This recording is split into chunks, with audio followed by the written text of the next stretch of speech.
Hello, everybody. Welcome to In Darkness, a Light Still Shines. I'm Barry Feeker, Executive Director of the Topeka Rescue Mission. And I'm Jessica Hossman. I'm a Senior Director here at the Topeka Rescue Mission. We're very fortunate today to have a fantastic guest on the program. That is our City Manager, Brent Trout. And Brent, thank you for coming and joining us with us today. Really appreciate you. You're a busy guy. You're on TV all the time, so you're really used to cameras. And you've been in Topeka how long now? Well, I've been in Topeka almost 2 years now. 2 years. Yes. Tell us a little bit about where you came from and why Topeka.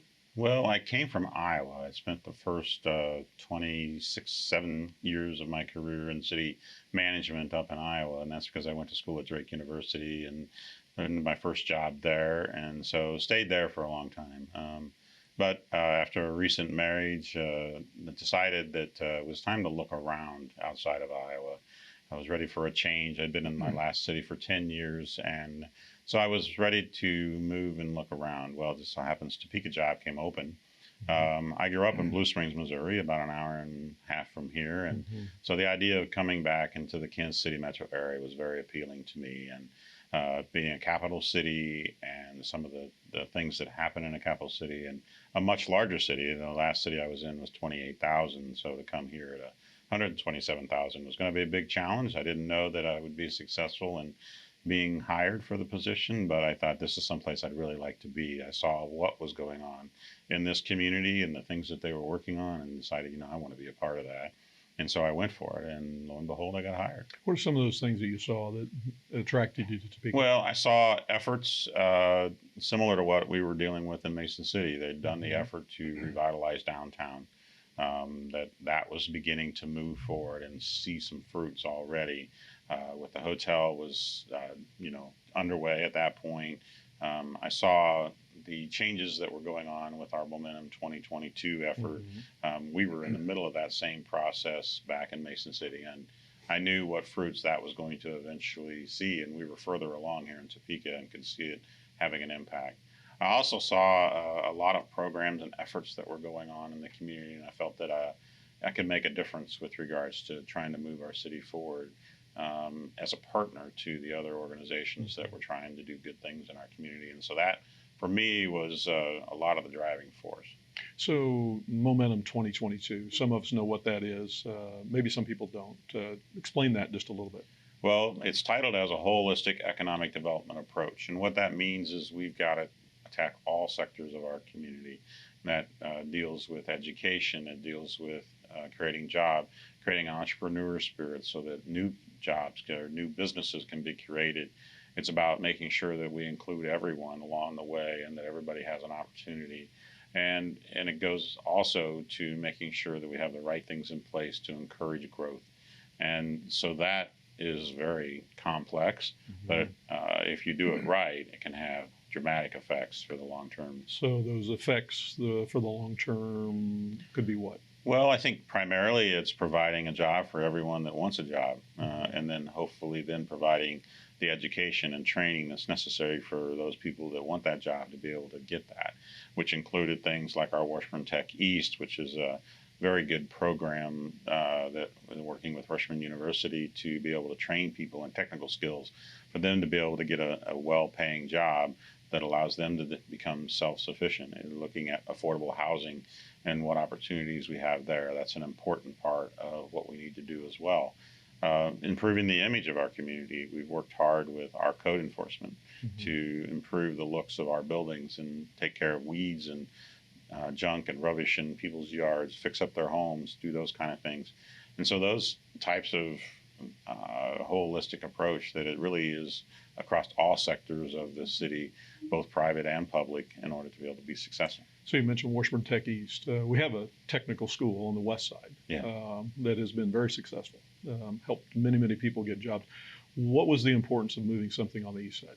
Well, the east side, most of the time when we deal with people, it's in an area that we have identified as an at-risk neighborhood. And many neighborhoods around that particular area on the east side are at risk and in need of additional help and for individuals there. And having it in their neighborhood eliminates usually a common barrier for going on to school is transportation.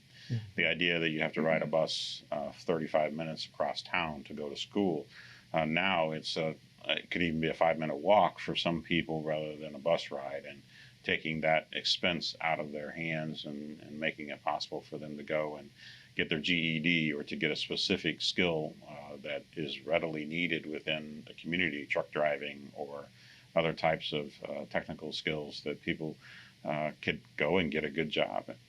There's kind of a complex subject that I'm sure is a lot of communities face, and that is you have your areas of the community that are flourishing and those areas that are not. And in Topeka, it's been for a long time, it's been the west side has been the stronger economic place to be, to work, to live, and the east side not so much. You've seen a bridging of that. You've seen a reaching across the line, so to speak, since you've been here. What are you hearing? What does that mean in regards to people who felt maybe disenfranchised from the community? Well, I think they feel like we're not going to turn our back on them. And I think that's something that for the longest time is something they felt. We're seeing some new businesses open, restaurants and different things on the east side. Even heard recently there's a new coffee shop that's going to open at 29th in California. That it's an area of the city that doesn't have a gathering place like that. I do a mobile office every quarter, and my turn is now to go over to the east side, and I'm having trouble finding a location where I can sit down and visit with people. And we're actually going to go to Dillon's just because the coffee shop's not going to be open. But the next time my intent will be to go to that coffee shop in that gathering place. And those small businesses, and looking at incentives that we can offer for that part of the community so that people that have an interest in investing on the east side are going to need some help. And so the small business group that is at Greater Topeka Partnership is working hard. The East Topeka Council is working hard at trying to make sure that opportunities are there so that individuals can start businesses. And those small businesses could be creating a job for someone in that neighborhood that doesn't have one right now and needs some help. And that's an opportunity that they might not otherwise have. Inclusion is a popular word. We need to include everybody in a community to be a healthier community. It's popular, it sounds good, but it's a little more complicated than just saying you're going to do it. I think that's what we've seen as some steps in regards to inclusiveness of east and west, north and south in the community. It's been something that's been talked about for a long time. We're finally seeing some things begin to happen in that regard. When we talk about inclusiveness, and as city manager, you've got a lot of moving parts, not just operating police department, fire department, public works, and those kind of things, but it's actually seeing how this community can come together. You work with the chamber, Go Topeka, everybody. You also work with the nonprofits. You work with the churches, everybody in the community. It's not just fixing potholes, right? Right. Although some people wish that's all you did, right? Right. Because they would like it fixed in their neighborhood. Exactly. It's big. In every community, large and small in the United States today, is seeing an unprecedented growth of homelessness. We have talked about on this program called the West Coast Crisis. We went out to California here a while ago, and we're meeting with other rescue mission leadership from around the country, in North America actually, and it's just simply growing and growing and growing. And we've seen something similar here in Topeka as well. So when we're talking about inclusiveness, tell us about the homeless in your perspective. What does that mean?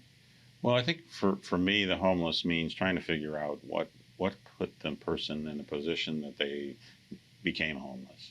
And, for me, I want to make sure that if it's something that was a temporary setback, that individual is getting the help that they need so that they can get back on their feet.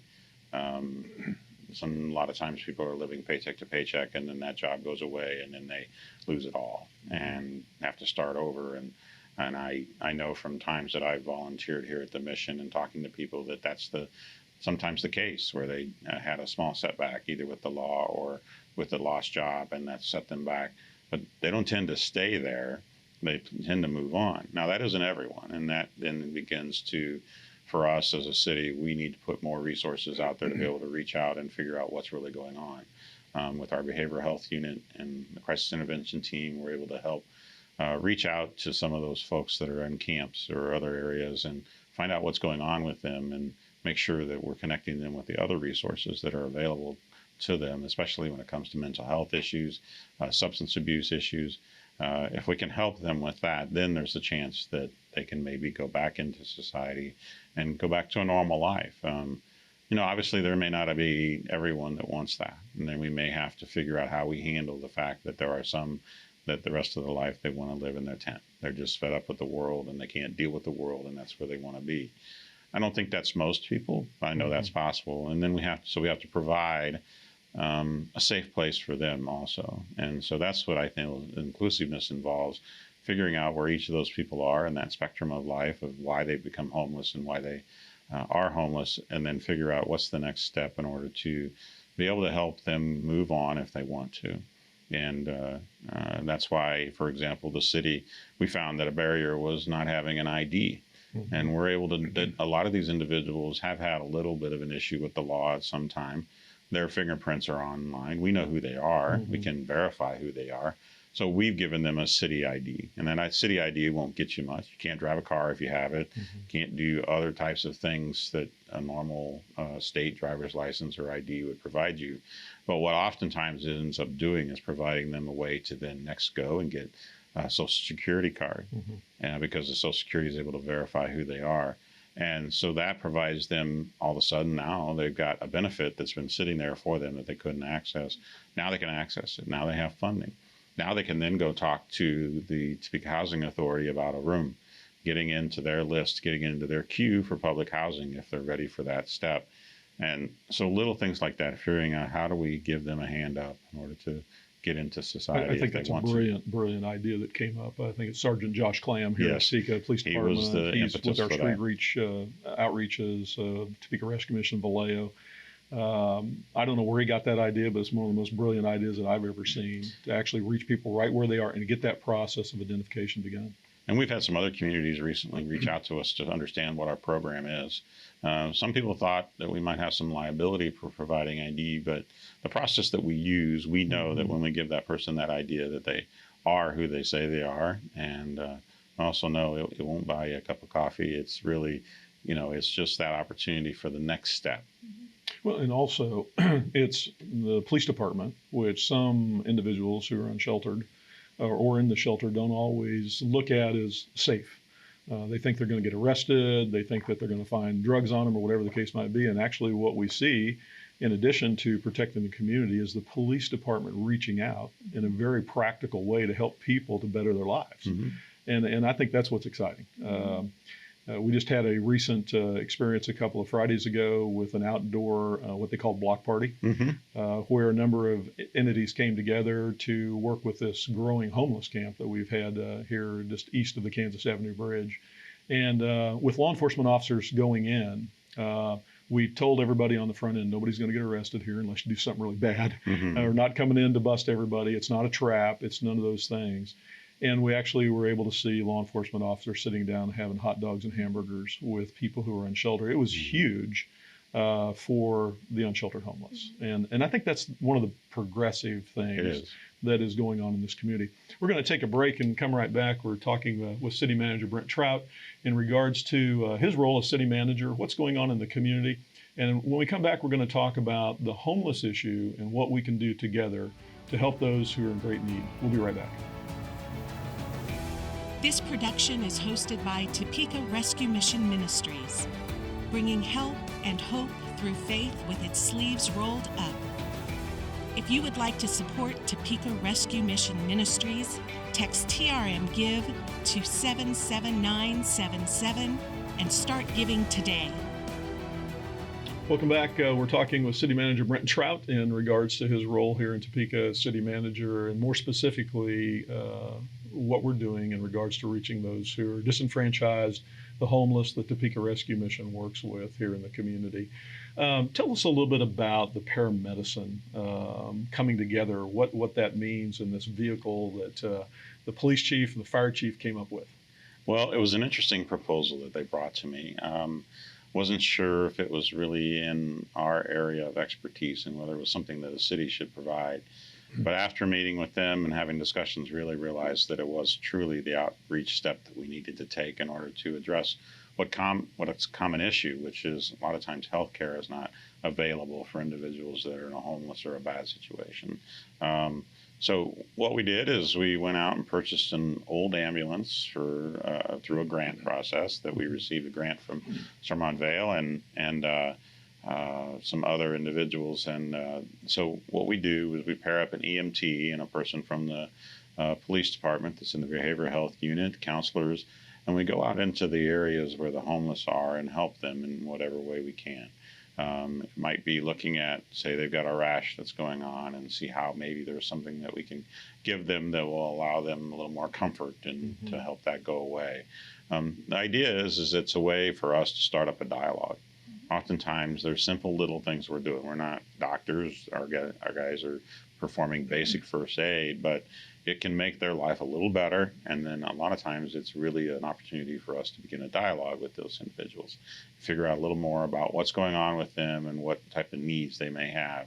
And that is priceless. That is something also where we can show that it's a way to show we care about what their condition might be and that we want to see it improve. And so that's been the neat part about the new program.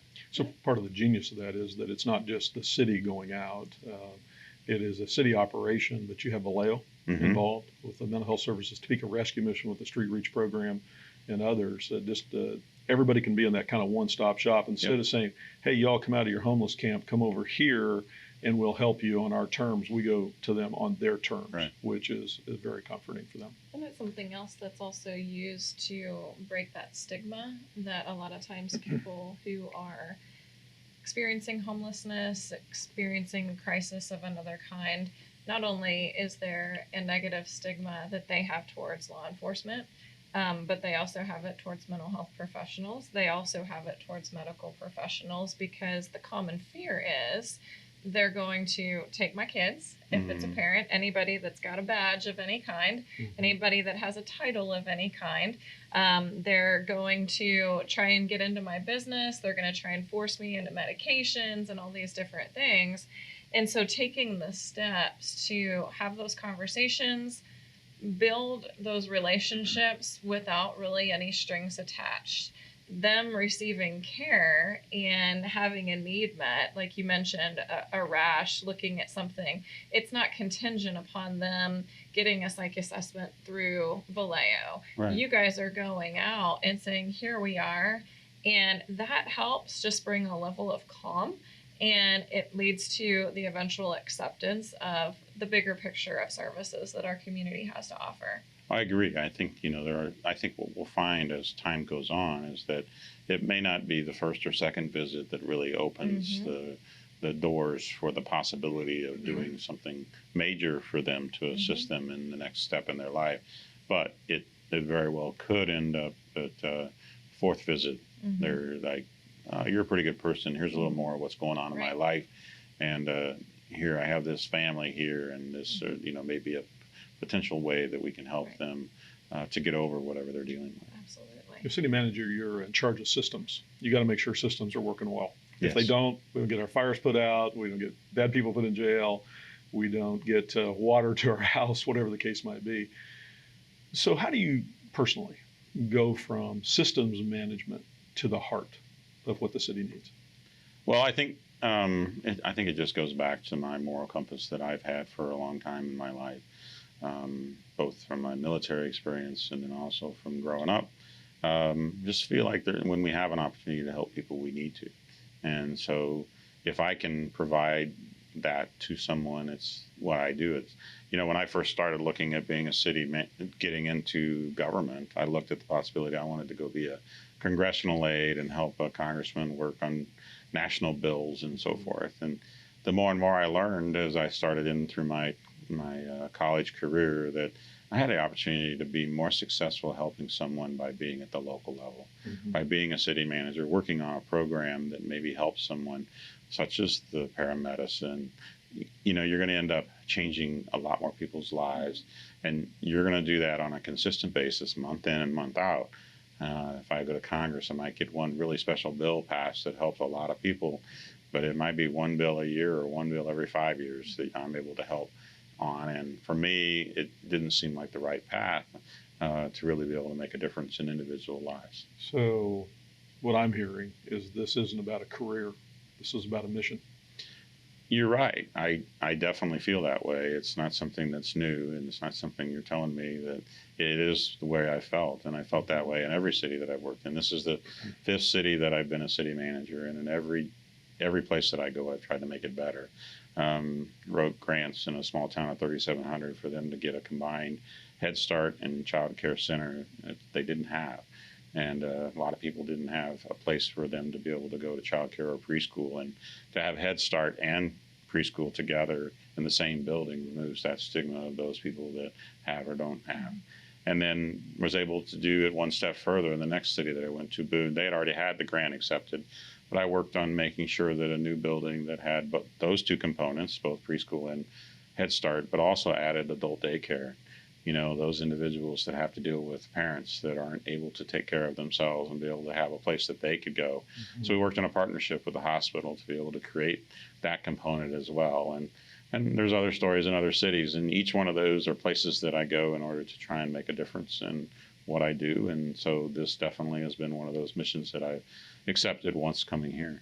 I appreciate that as part of the all-inclusiveness that the city is looking at is that you're not just looking at the adult population, you're including kids in this equation as well. I know that one of the original goals through Momentum 22 was kindergarten readiness, and taking a look at our city in terms of early education for our children. And we see so many times at the Topeka Rescue Mission. So we have over 2,000 people a year coming through the doors for shelter. And so many of those thousands of individuals have crises and trauma tied back down to those first 5 years of life. And they didn't have supports at that point in time. But had there been intervention that took place at that stage of their life, we really believe, and there's been scientific studies that have proved this, that they would have had a greater chance towards success and not going down that road of homelessness or even mental illness and some of the physical health challenges that people experience. And so I really appreciate you're talking about things that you've done in other cities with the Head Starts and the preschools. And I'm just really grateful that that's a priority for Topeka as well, because as more research emerges in that field, there is a direct tie between the type of intervention that our young kids are receiving and what their lives look like 15 years later. Mm-hmm. And so your vision isn't just one for, let's see what we can do to fix and make the city better today, but let's look and see what we can do long term to have this city thrive, not just now, but even when God moves me on to another mission in another city, that this city is still thriving and moving forward and what God has for it. And I appreciate that you're a man of faith that isn't just doing what seems like a good idea. It sounds like, as Barry mentioned, this is a mission. Yeah. And I trust that part of that mission is seeking the Lord. And I think our city is very blessed to have you in leadership. Thank you. Mm-hmm. Yeah, absolutely agree with that. Just in closing, again, I go back to the systems thing. You know, we're in charge of systems here. We got a little tiny city called Topeka Rescue Mission here within the city. And so we have to keep all the moving parts going. You have this every single day where you have this immense responsibility. But the mission that you're on, the mission that you believe to make a difference is what is shining through in our conversation today. And we see that in the tangible results. So there's going to be somebody listening to this or watching this today that is maybe one of those individuals that feels disenfranchised. They feel like the city or the people within the city are on the other side of the river from where they are, maybe literally in some cases. They could be homeless. They could be just struggling in life. They're in darkness right now. What would you say is the light? What is the hope that you could say to encourage somebody who is watching or listening today? Well, I think I would say is that there are people that want to help you, that we don't want to see you in the position that you're in forever. If you want to get out of that position, that there are people that and programs that are out there to help you to get there. We want to see you succeed. We want to see you have the life that you want.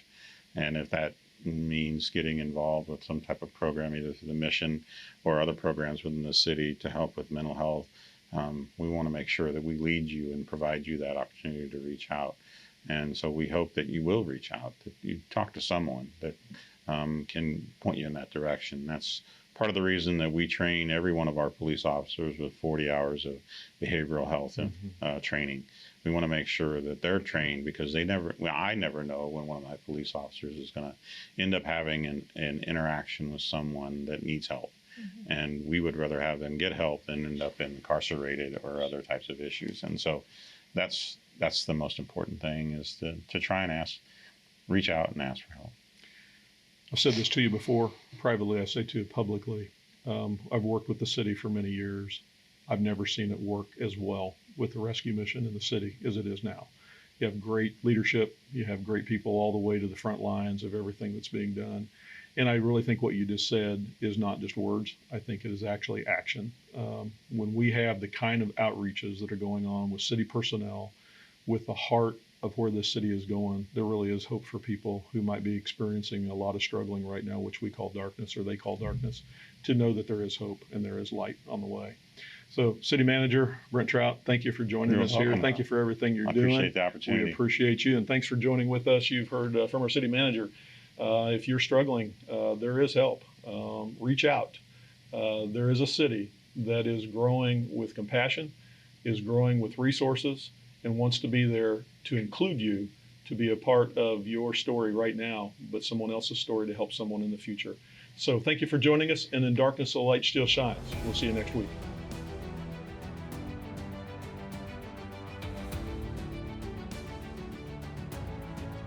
Thank you to Furniture Mall of Kansas for sponsoring the In Darkness, a Light Still Shines video podcast. We appreciate your support. Dear Lord, when I look at my life, help me to move beyond the soil and stains to see the treasures that are buried deep within. May I see the gold not only in myself, but also in others I meet. Use my life to display the worth of your splendor that you desire to shine forth. In Jesus' name, amen. Thanks for joining us. Our goal is to inspire, inform, and equip you to engage in the community around you. Join us next week for another episode of In Darkness, a Light Still Shines.